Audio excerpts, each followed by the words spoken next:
The one thing that's very important is how do you use volatility in your portfolios, right? Traditionally, when you're an asset allocator, you're constructing your portfolio, what many people do is they advise you that you should have stocks and bonds.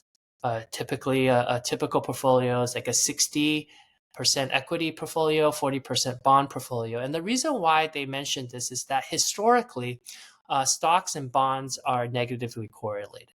So if equity does poorly, because of the negative correlation, you expect that the bond would do better, so that it would offset some of the loss on your equity portfolio.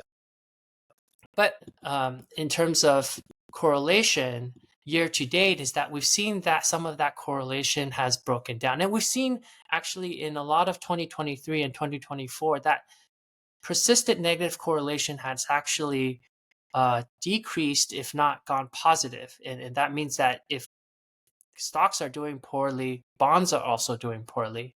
And what we see here on the screen is year to date, the correlation between the S&P 500 index and the 10-year Treasury bond index is roughly zero. So meaning they're not correlated. The behavior is not predictable. The one thing that is predictable is that positive correlation between gold and S&P slightly, and then slightly negative correlation between gold and bond. And so what was originally conceived as a diversifier in a portfolio is really not doing its job as a diversification. And this is where volatility can potentially help in managing your portfolio, because if you were to then calculate the correlation of the VIX relative to equity markets, it's actually strongly negative year to date.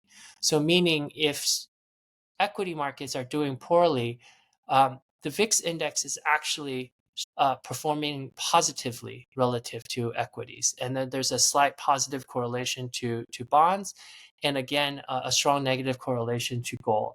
And so if you think about volatility as another risk premia that you put in your portfolio, it could act as potentially a diversifier to the other assets that are in your portfolio.